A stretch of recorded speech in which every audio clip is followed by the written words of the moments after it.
जब तक मैं जाता नहीं हूं वह खाना नहीं खाता है।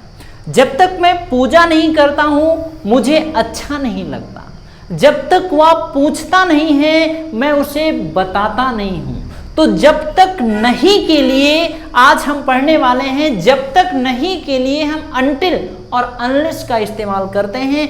दोनों का मतलब एक ही होता है। until और unless का मतलब होता है जब तक नहीं, यानी not इनके साथ नहीं लगता है, not इसी में छुपा हुआ होता है। तो ये कैसे इस्तेमाल करते हैं इसको हम एग्जाम्पल से समझते हैं और फिर आप बोल करके लिख करके प्रैक्टिस करेंगे तो आप इसको अच्छे से समझ पाएंगे। तो यहाँ पर दो तीन चीजों का ध्यान रखना होगा आपको कि until और unless के साथ ही नॉट लगा होता है, यानी इसी में नॉट अंडरस्टूड होता है। आपको अलग से लगाने की जरूरत नहीं होती है क्योंकि इसका मतलब जब तक नहीं होता है।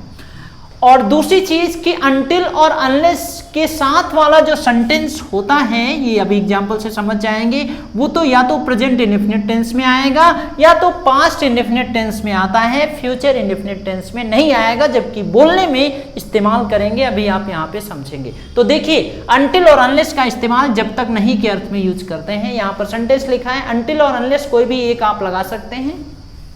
until I come, जब तक मैं आता नहीं हूं।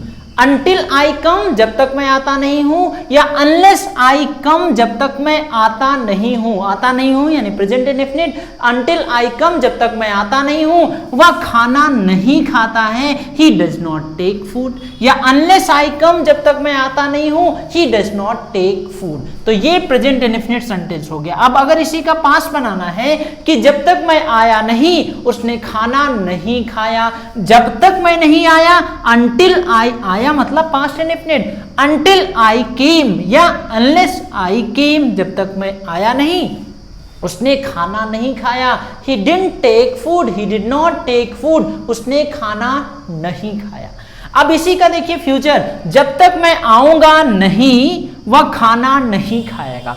जब तक मैं आऊंगा नहीं, तो ये लग तो फ्यूचर में रहा। जब तक मैं आऊंगा नहीं तो until I come बोलेंगे क्योंकि ये फ्यूचर में नहीं बनेगा, प्रेजेंट में ही लगाते हैं। until I come, जब तक मैं आऊंगा नहीं, या जब तक मैं आता नहीं हूं। unless I come, जब तक मैं आऊंगा नहीं वह खाना नहीं खाएगा। यानी इसके साथ वाला सेंटेंस तो प्रेजेंट इंडेफिनिट या पास्ट इंडेफिनिट में ही होगा।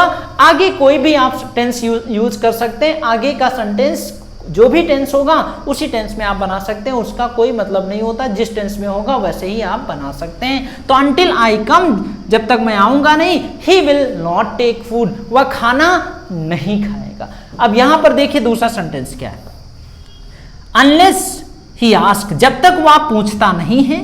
unless he ask, जब तक वह पूछता नहीं है, यस लग गया present indefinite. I don't tell him, मैं उसे बताता नहीं हूं। अब इसी का पास्ट अगर बनाना है, जब तक उसने पूछा नहीं। until he asked या unless he asked, जब तक उसने पूछा नहीं, मैंने उसे बताया नहीं। I didn't tell him, I didn't tell him, मैंने उसे बताया नहीं। जब तक वह पूछेगा नहीं मैं उसे बताऊंगा नहीं। बताऊंगा नहीं है तो फ्यूचर, लेकिन ये बनेगा प्रेजेंट इंडेफिनिट में। until he ask, until he ask, जब तक वह पूछेगा नहीं मैं उसे बताऊंगा नहीं। I will not tell him, until या unless he ask, I will not tell him, जब तक वह पूछेगा नहीं मैं उसे बताऊंगा नहीं। एक और सेंटेंस है, unless I worship, जब तक मैं पूजा नहीं करता हूं, या until I worship, जब तक मैं पूजा नहीं करता हूं मुझे अच्छा नहीं लगता है। I don't feel good, जब तक मैंने पूजा नहीं की। unless और until I worshipped, जब तक मैंने पूजा नहीं की मुझे अच्छा नहीं लगा। I did not feel good, पास में ऐसे बन जाएगा। जब तक मैं पूजा नहीं करूंगा मुझे अच्छा नहीं लगेगा। until I worship, जब तक मैं पूजा नहीं करूंगा, या unless I worship, फ्यूचर में नहीं बनेगा।